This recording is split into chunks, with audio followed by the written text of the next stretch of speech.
Michael yasituka omulundi gumu bw'ati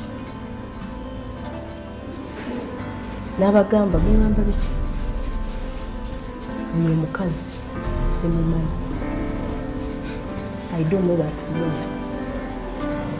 In that moment he denied my existence. I don't know that woman. You say a woman, not a mother of his kids. You know, there is nothing that you're telling me that I'm going to do.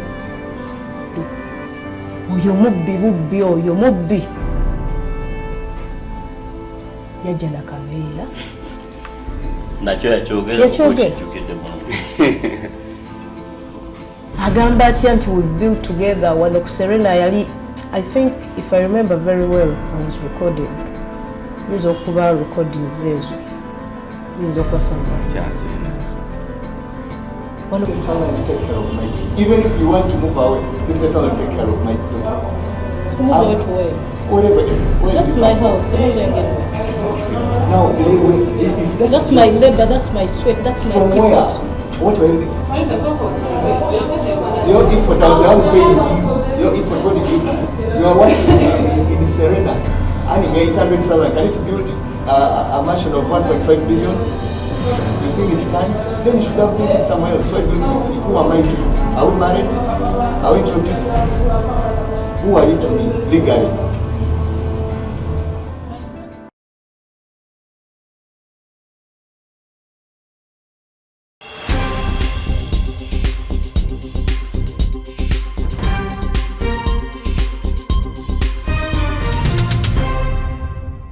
Investigator TV, like, share, and subscribe. Ladies and gentlemen, our dear viewers, once again you're welcome to our 11th episode of our Homeless Edition. With me is Stanley Ndawula, the investigator as usual. The gun, that fire, not the one who hire. You need to not that. Sansenyo bera kona mwenera. Bagala nnyo liking sharing ate era mutuwe feedback via comments.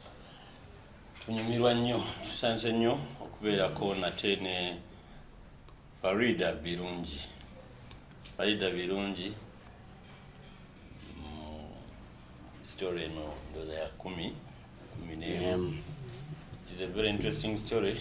We expect twakanya naye talina nnyo kyayanoonya nti oba ayagala kuyambye oba kusondera oba kukola ki naye awulira nti no story ye teyayagadde muntu mulala yenna agikola ki ogiyitamu ate nga bwe twogera nga nawe olaba ndowooza abantu bangi abaganyuddwamu ne mu comments omwo ntera okukiraba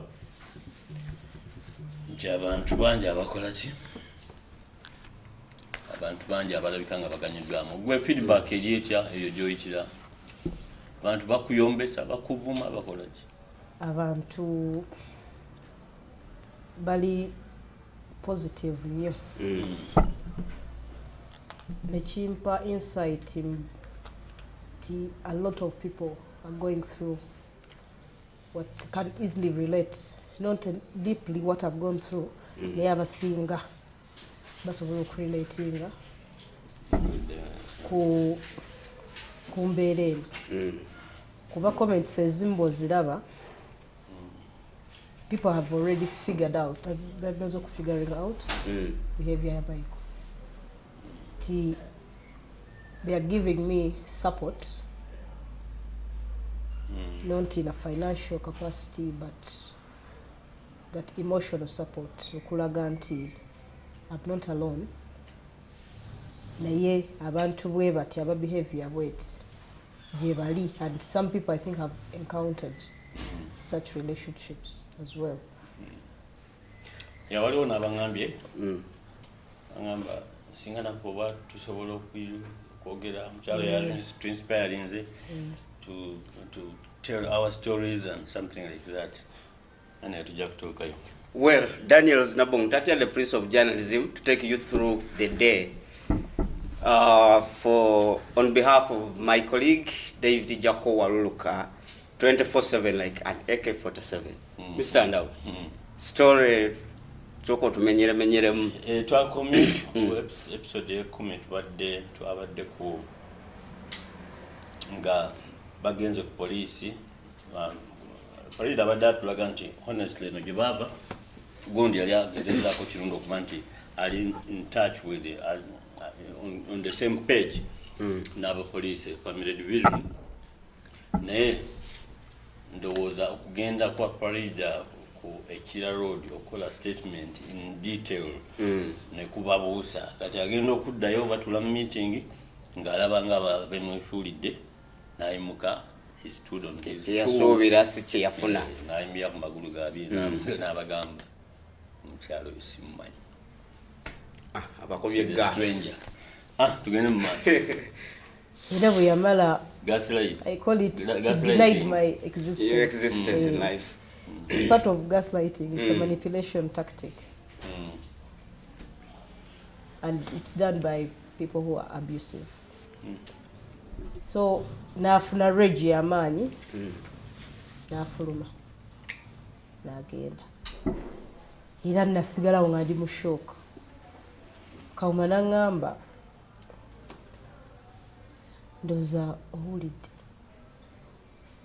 Agambye tugendewa. Takumanyi.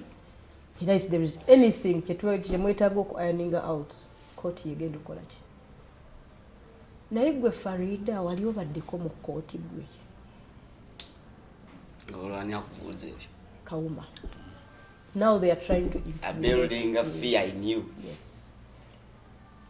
Era Mike ono kwe kufuna idea eri nti kantekewe kya court neyongerere ddala omukola ki? Distressing. Yes.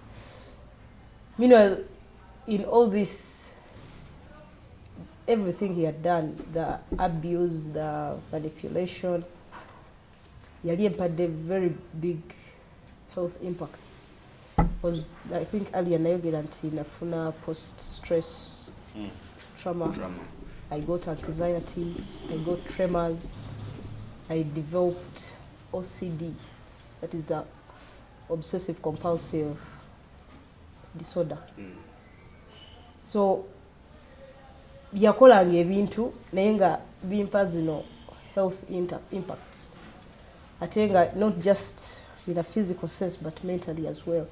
So kati ne kuolwo nasigala mu shock. Kati Kawuma, kati jukira Michael yali amanyi nti abuse ye ekola era ne wani egenda muyisaawo. So he even has that character of intimidating. So ndoza nagamba bwe tumu intimidating anti court, I don't think she can stand this pressure anymore.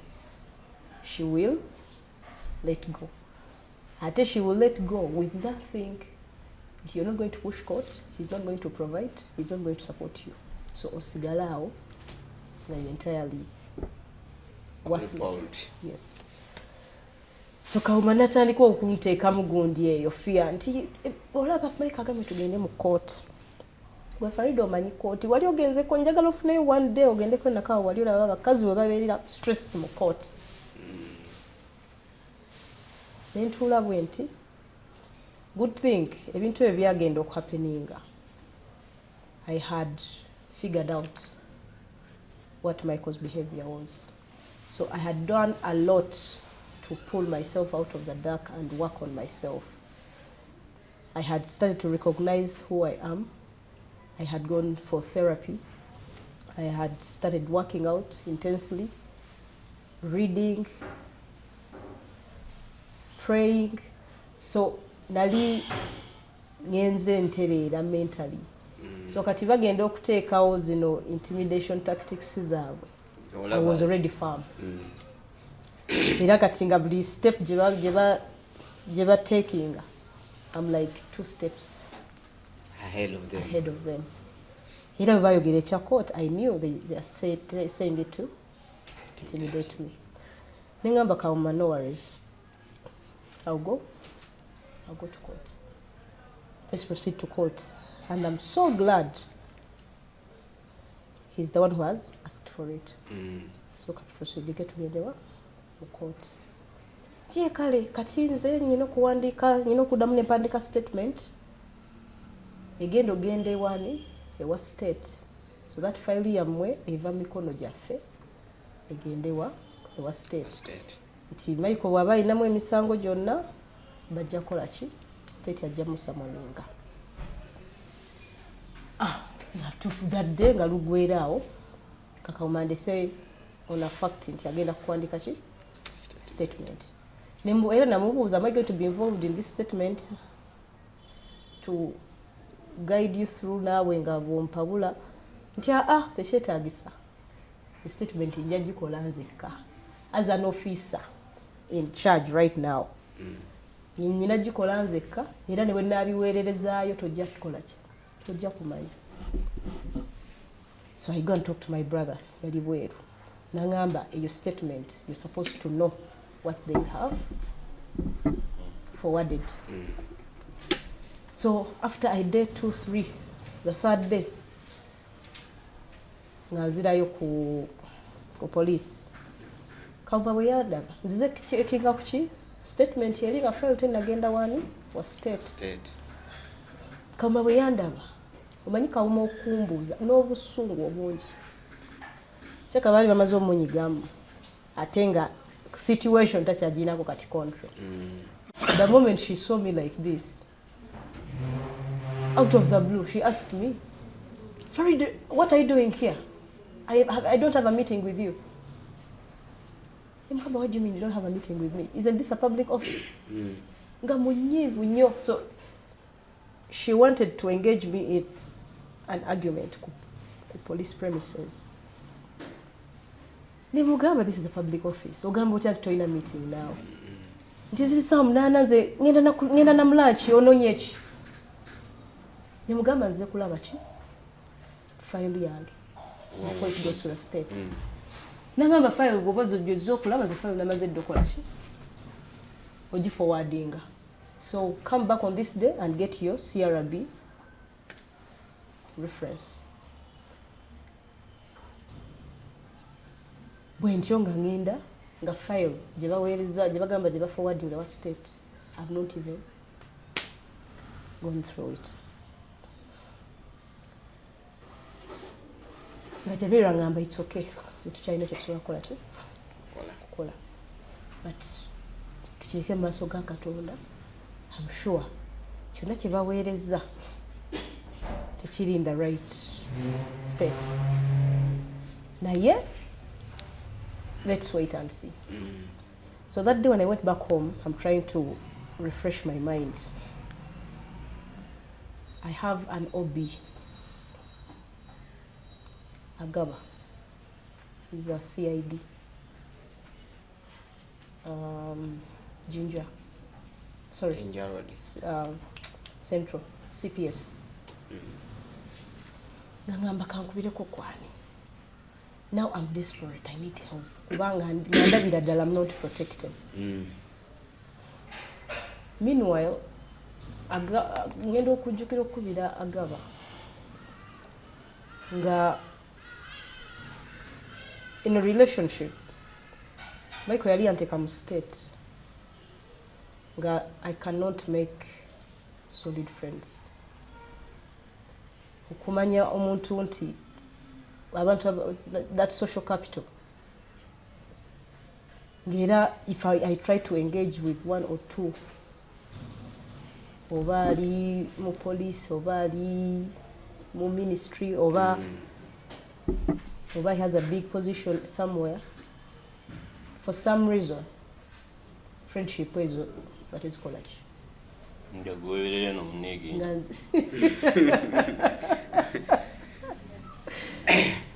God, he's the only one I know who is capable of everything. Timaiko eka, nti abantu abala bonna tebalina ki. Yes. So that night, I'm trying to think now.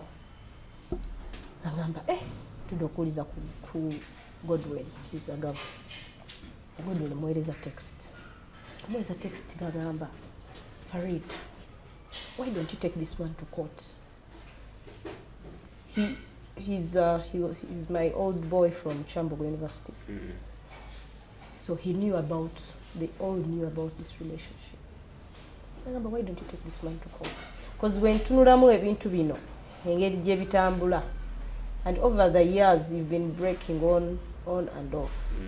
Why don't you just take this man to court? Nemugamba, I've been to police, I've not been helped, but recently they forwarded my file to the state. Nangamba kati ngenda kuwa magezi gamu. Come to my office the following the day. So I went to his office. Nambuza, what happened between you and that Yamita Sag? I saw that man. We were at campus first year. I was the first person, because he was my friend. I was the first person who told you that man is going to ruin your life. Is it true, Achigamba? He did. No wonder he's a detective. He did. But byaliwo mukoze mwenna muzadde abaana. So now, the way I'm seeing this, if the file is already at state, council, okay, let me see who to contact. In church, ogenda osooka okukola. Bwe bagamba file bagiweereza, it was like two days before. Genda mu office ya state. Obuuze file yo weeri, so that you're able to look at it. Kubanga engeri gye nkirabamu, file eyo tebagiteekamu ebintu ebitali bituufu.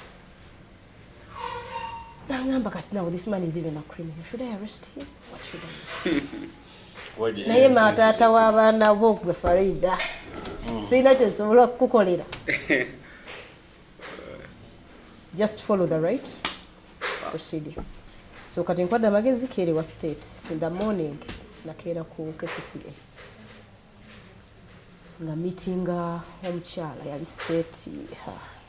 Werabidde erinnya. So when I met the lady, I took her through what has been happening. Omukyala nga tannanoonya na file yange oba ki.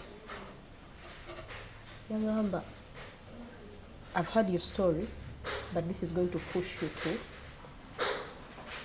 the best. Take this as something, a stepping stone for you to go to court. And if you have good lawyers, or I could even get your lawyer, you need to file for separation, even if you are not legally married. That is the state. That is the state. She was a lady, I've forgotten her name. But right now, nkubidde nza PA. File yo is not with me. So it should be with state Timothy. So Kauma yagikola bulungi. It's not with me. Telling your state. How did the state get to know about his story, your story? When I went to her office. Narrated. Yes. Nangamba naye file yo sigirabawo wano. Era likirine state Timothy. Naye state Timothy alina training gy'alimu. Let me give you his number, you call him. Osobola okulaba oba osobola omumitinga leero. But if you don't, possibly tomorrow morning, be here by 9.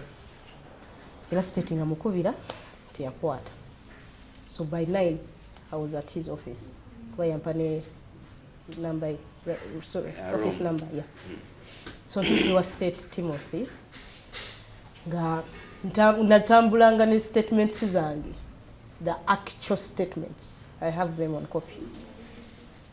Nga state muyitiramu katono briefly nga malamulaga my actual statements of what this is. Kabisoma ngamba mulaga kagundi ka CRB like Kirunda. I saw a file like this one of those days. Naye ebintu byonyonyodde ne bino byensomye mu statement yo. Far different. But I remember it involved children and torture and property. So I couldn't summon him because I didn't see any crime. But I managed to state.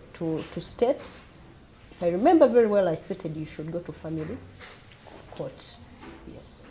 Actually, I managed to retrieve the state's record. I have it on copy. So, stating a number, please go back to police I already sent back your file. And I sent it like a day ago. And Kauma had not contacted that the file is back. Stating a book number, all the best. If you need any help, I'm here to guide you. You have a very good case, and whatever this is, for now, yes. Ngamba dayo ku police ndio nakola chi, and make sure you go to the family court. So nganzirayo ku police. Tukyali mu January outwingira, I think February. Nadayo ku police ngamba Kauma 2022. Ngamba Kauma. I was told the file came back. Ngamba, hey Farida, I was going to call you and Michael, but then ngamba kuvida. Neso ko tuleko wano katodo, let me call Michael aje. Mbasomere chi file yangu. Michael ngaja immediately. It was like after 30 minutes. Natutula. Utwatula nga ajayo file nga gituyitiramu. Wegiyitamu yali esoma bweti. Atujja tulaba ekifaananyi kyagundoza mu kirabaawe kya Kira Road Police awo we bali mu Family Division. Kauma agenda okuwasanguza ebyabudde wa state. Kauma tulina ekifaananyi kya Kauma. Ekirina nga bali ku police ne Michael waliwo oba gas yali aweddemu. Nembeeza Michael message ne water bill nga tulina areas. Nangamba oba oyagala obisasula leta sirinda ku police. Njo bigubira. So kakati nga mugenda okusomera gundi. So nga tugenda okusoma nga gundi yevaayo. Madam, case file ready for submission. City Hall, case file forwarded to your desk. So nga state yazemu, I have perused the assembled evidence and find that it's an issue to be determined by the FCC court.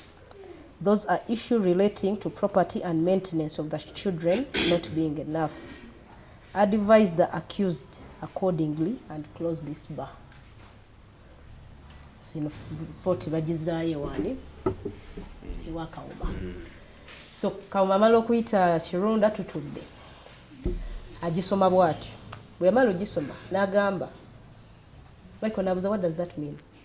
Alabye ngera teri. Era temuyambye. Ate nga report ndoza gye baaweereza. I never got a chance to look at that file. Gye baaweereza yali vague. Nabuza Kauma, what is that? Ko Kauma nabi twistinga. They are still gaslighting me at this point. Kauma nagamba ndaba state yagambye mbu accused ye Farida. Accused ya acting accordingly.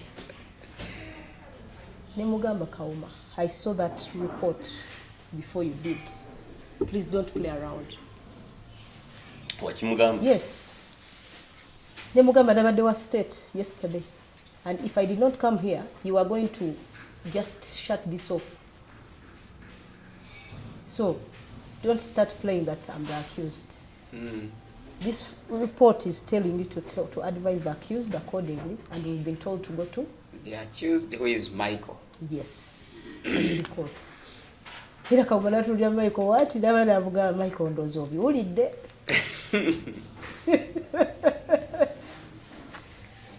Kati Michael yali mu shock at that point. As I just got up. Chanyamba, how I took this picture, file yali awo. Because Kauma ita just so akunzikiriza. Nemugamba, by the way, before you twist any of this, and I took a picture. Immediately, I left. So nembalekaawo.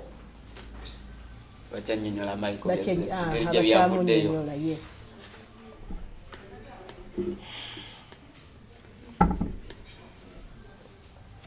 So shortly. So tuli awo balidemu. Michael zero.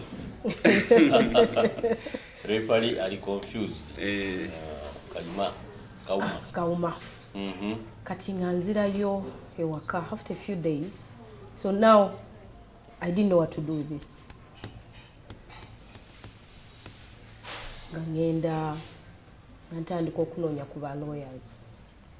Basobola okukola ki?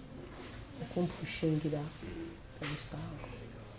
Actually, brother wange yangamba, na lawyer ngenda okufunira, tulabe how we can put all this together. Tusobola okutwala gundi mu family court. But teyanfunira lawyer, nefunira lawyer. So lawyer nentandika omuengaginga. Nimubuulira story yonna nga bweri. Era lawyer nangamba nti kesi yo efaananyizaako muyaani ya Moses Kigongo. Ya Moses ne Olivia Kigongo. So even if you're not legally married, but there is waliwo okukyala wakyala, you traditionally went and saw your parents. If you don't have pictures, we can always use circumstantial evidence. If your father is still here, your sisters were there, even from his side, those who are genuine that came to the function. So we are going to take this as a divorce case. Nga bimpitira mu bulungi nga everything is clear. Nangamba naye case yonki nene kuba erimu ebintu bingi. So I start collecting my documents, evidence. Nga buli kyansaba, good thing I had everything on. Actually, that day Michael said, I don't know that woman. Awe nyindo za mulaba nga aina box ye mwateleke ebiwandiiko ndoza mbiraba abiyitawo. Michael yangamba, I don't know that. That woman doesn't exist. She has never contributed anything to my life. From that incident, naddayo ewaka. Ningamba, this man is trying to deny my existence. Nonya buli kiraga nti. Yes, kati nentandika.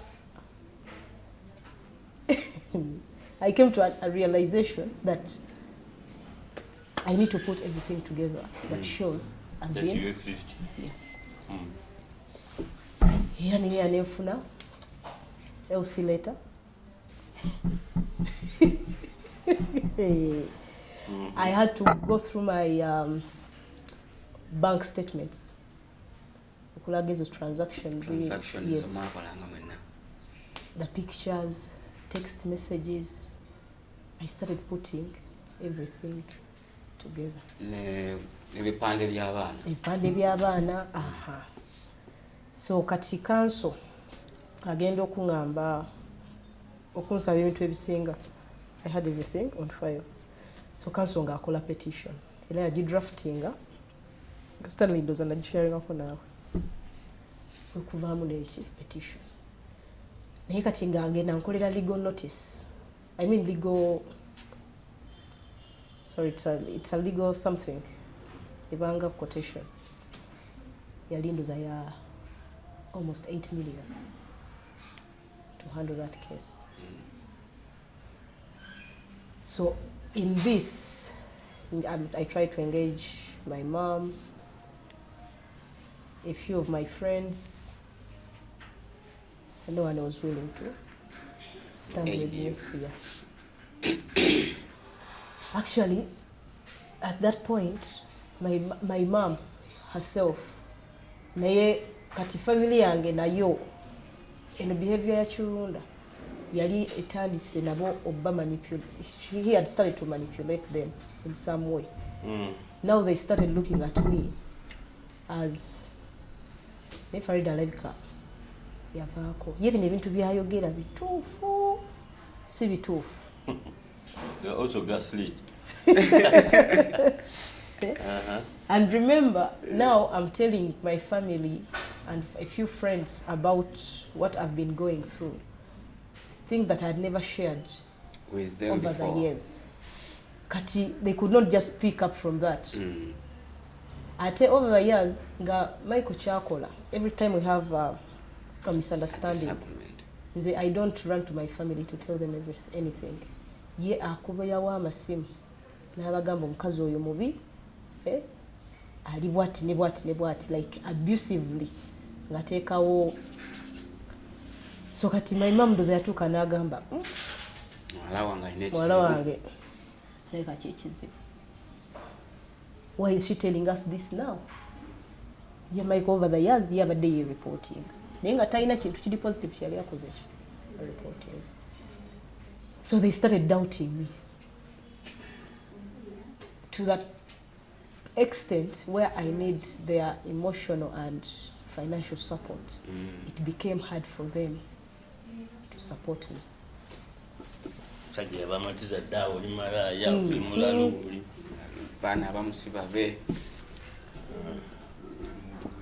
So so nentuuka nga omuntu ne bw'aba ayagala okunnyamba. Michael had worked my way, his way around me. So people are not believing what I'm talking about. Hearing fencing. So when I didn't look for financial help, I had to go to FIDA. That's how I went to FIDA. After like, I think I talked to one of the lawyer, filing a case. Tetwagifilinga. Yawakuwandikira buwandiikisi. Yakola gundi petition ne mugamba kanongene nonye ku ssente. So yamala ojimpa mugamba ngenze kunoonya ki ssente. Angindike wa muzeeyi nkole ki? Ng'obukadde 8 bumaze okugwawo. Okosi si mulundi gumu I think. No, some were sent. When I tried to look for financial help, I could not be helped. But you mentioned of 8. 8 million was a legal note that the lawyer drafted for me that is going to take care of my case. So, ngangenda mu FIDA. When ngagenda mu FIDA, ngantuukayo, actually one of our tenants, yampa advisor. Nangamba Nangamba, I know that kind of the way that man is. If you cannot financially support yourself now, you're going to have to use pro bono services. Run to FIDA and see how they can help. So nganziru come FIDA. Nganziru come FIDA. Nansanga w'omukyala, the one that attended to me, bali bamuyita Judith. But before I went to FIDA, my therapist, I've been going for therapy sessions. My therapist, mugamba konti sigenda kusobola sente kino na kino, nga nebuuzako ne ku therapist wange, because I used to go for therapy sessions. Sharing ngamba, anta Sharifa, ngamba, it's okay genda mu FIDA naye. Bintu bya FIDA byakyuka. I've gone through the same experience, but for some reason, I didn't get what I expected from them. Naye, there was a friend of mine, yabakozesaako, and they were very, actually, bamuyamba, they managed to get her kids, because she was also in an abusive relationship, basobola okujjayo abaana be ne bamuwa ennyumba, until she managed to stand back on her 2 feet. So, go try your luck. So, ntuuka ku FIDA meeting omukyala bamuyita Atek, Judith. She has been my hero in this. Your hero? Judith nga ntuuka nga briefly nga nsooka mulaga nga mugamba to get insight. At this point nali nkooye okwogera. Kuba headaches zitandika okukomawo. Jjukira buli office gye ngendamu nyina okwennyina. Ate nga biwanvu. Nga te biwanvu. So natuuka okutuuka ku FIDA nga I'm a bit exhausted. But I managed to take her through the story briefly. Then nemulagane draft ya petition. Nangamba, okay, the first thing we do here is to mediate. Let me call Michael so that we can organize a mediation. That was March, around 10th. Yes. Michael nga bamukubira. Mweyawulira nti bamukubide kuba mufida. Nga bagamba, give me a minute. My lawyer is going to contact you. The lawyer contacted. And the lawyer goes, we are planning on coming for mediation, but I might represent my client. Judith namugamba mediation, we need the person to be there in physical. So nga batuwa date, that was Monday, nga batugamba ajja kudda next Monday. So nga they agree, lawyer nga naye akkiriza nti it's okay, Monday at 2 p.m. ajja kubeerawo. So Monday ng'etuuka, nakeera kubaaka kugenda manyi mediation. Ukyali mu nnyumba zo, ukyali mu nnyumba z'abaana Kisaasi. Twatuukayo nga tumukubira amasimu katakwata. The last call n'akwata n'amaana agamba maama we muki mulwadde tagenda sobola kikola kimakinga. Ngamba Judith, he's lying. Shortly n'amaana amugamba, but you're going to hear from my lawyer. Lawyer n'akuba. Lawyer bwe yakuba manyi kye yatugamba, we've already arranged a mediation over which court. Yagamba court chi over Nakawa court. So please, we can't come for your mediation. Be ready to come for hours. Judith, I'm confusing now. Judith, don't you think that is very confusing and very manipulative? If we call them for mediation, they can't say that they are also calling us for mediation. A week earlier. Yes. Judith, I left the offices that day. The following morning, Judith Mukubira. Ngamugamba Judith, I feel this is not making any sense to me. Okubanti twaita Michael for mediation. It's not making legal sense. Ate atugamba nti tulinde agenda communicating a date eri tuita mediation. Judith nangamba, right now I can't control this, I'm sorry. So if they say they have a mediation, let's walk by there. So let's wait for them to communicate a date. We never could went. I felt betrayed. Nengamba Judith ankozechi. I have a feeling of an compromising.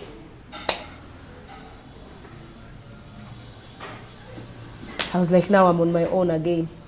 I'm back to ground zero. I called,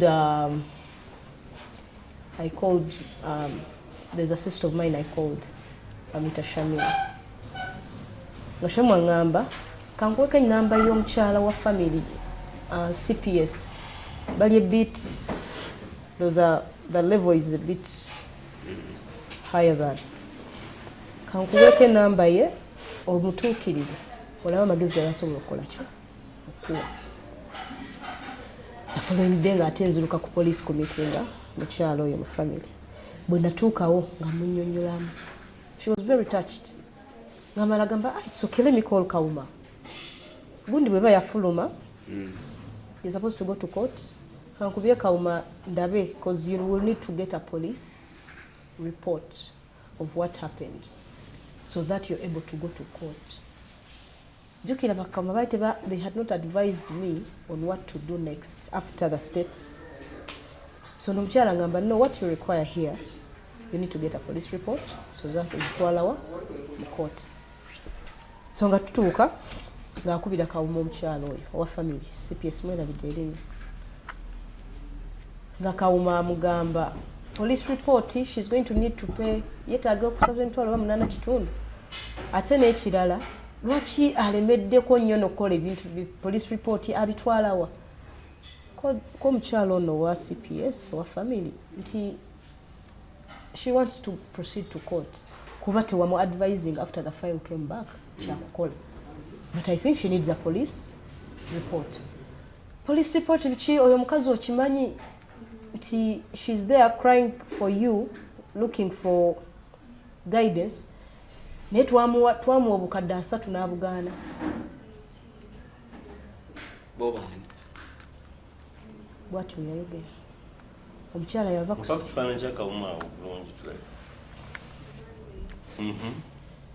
yava ku simu n'abingamba. I broke down. I'm breaking her down esaawa eyo because I felt so terrible. Nengamba banaye Kawuma anjagazaaki. Era omukyala yankamfatinga nangamba you have to go back to Chira.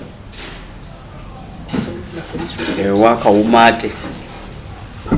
So when I took up to Chira, I was very collected and calm. Kawuma namusangawo ninjogerako mwogezi naye ningende wa Sharifa.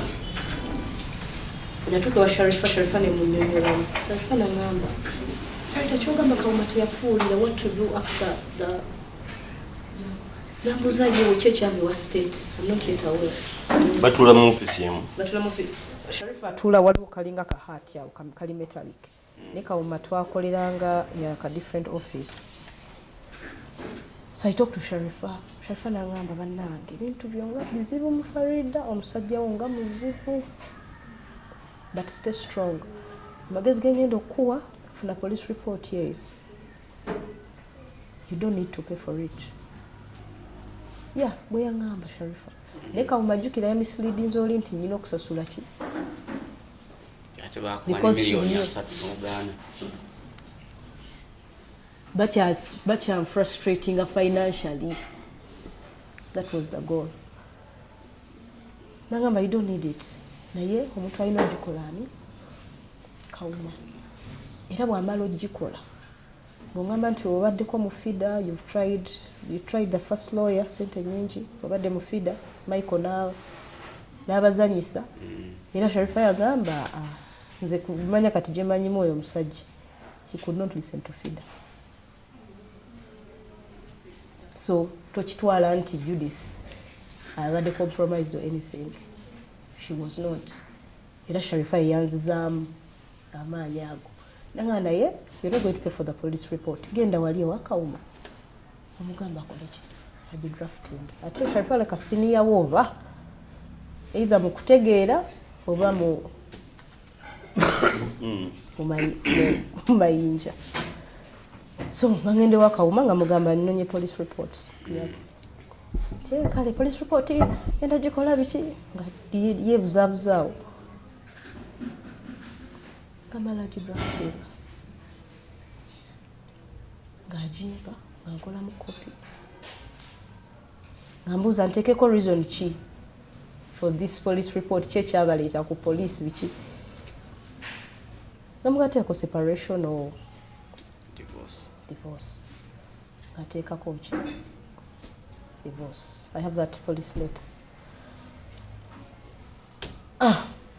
Ngenda nva ku police. Nganzirayo waka. I used to go back home to center myself. So the following day, ngankeera ku Nakawa court. Ngenda ne police letter eyo ne petition gundi zange. In all this, Michael and the lawyer have never called to give us a mediation date. Yes. So bali batulesaawo buki. Ntuuke Nakawa ngamba actually Sharifa advised me nangamba genda Nakawa otuuke ho registrar. She's able to even get you someone to draft for you at a very yes. So ntuuka ewaka wabula nsaba Mukama nnyambe nzijukire erinnya ly'omukyala oyo kuba yali mukyala si mulungi n'akamu. Atali mulungi twagala omujjukire erinnya muleke. That's what we talked about of letting go.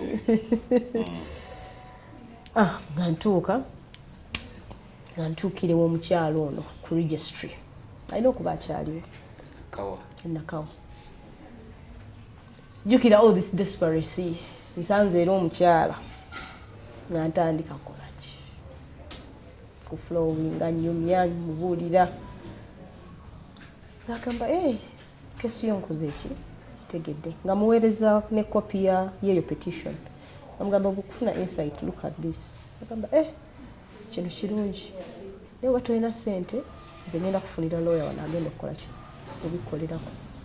Era ojja kumpayo emitwalo yangamba emitwalo gyali 3 tusobole okufayiringa. Naye ekirungi already gyandibadde 5 naye kati olina gondizo already. So bino just twetaaga bidda ku retypinga na muntu agenda ku presentinga wa mu court. Ngamba nga ndipositingako nadipositingako emitwalo gyali 2. Ngamba mpayo like a day tujja kuba tukoze eki tujja kuba tumaliriza. I'll give you a call. Sobola okufayiringa. After a day nga mpita teyampita after a day nze nga ngendayo because that was like a Monday, then Tuesday, Wednesday nga nkeerayo okuba kuba yali etonye. I remember toka ku office ye namusookawo. When I got there registry.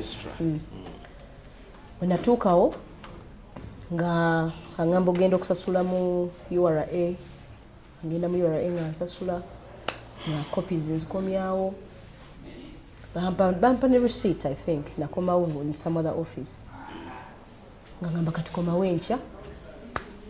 Even the following day nkuba yakola ki yatonye. Ngenda otuuka ku office ye bwenti nga ndaba nga ngamba balooya bonna be mbadde ngenda okufunira enkuba ebakoze eki ebalemesezza ate tebalina mmotoka. Noono omwana gwe nagamba okutayipinga oba ali ku ki kandobe mu office gyali. Nga ngamba naye fulumako kati awo nga ngoba ku office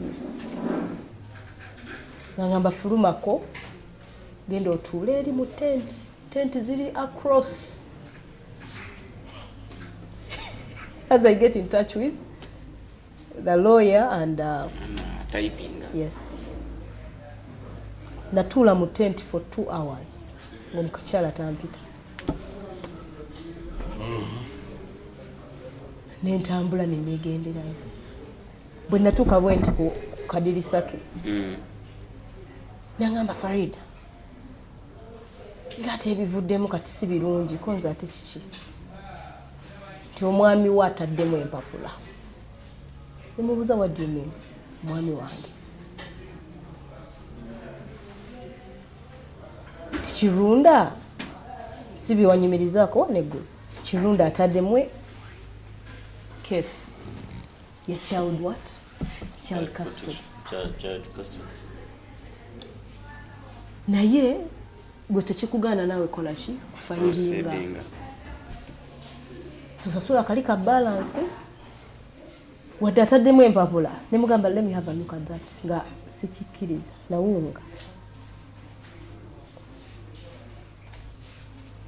I looked at the papers nga they already stamped.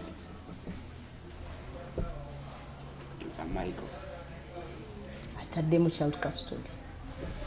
Sole custody. Agenza okuwaaba apuuse omuwawaabirwa tulinakawa ku court, family court, bamuweerezaayo omuntu alina okumuyamba namutuuza wali essaawa 2 ndoza nga waliwo ekigenda mu maaso nga walinze Mike ndoza mule ku fayiringa waliko bakola eki naye nga bino byonna twebaza Mukama nti wabiyitamu n'ebigenda tuwanya ekyokuyiga kyamaanyi nnyo. Tugenda kuddamu episode eddaka ey'okumeka eya12 n'obugambo obwo temuvaawo Mukama benamu.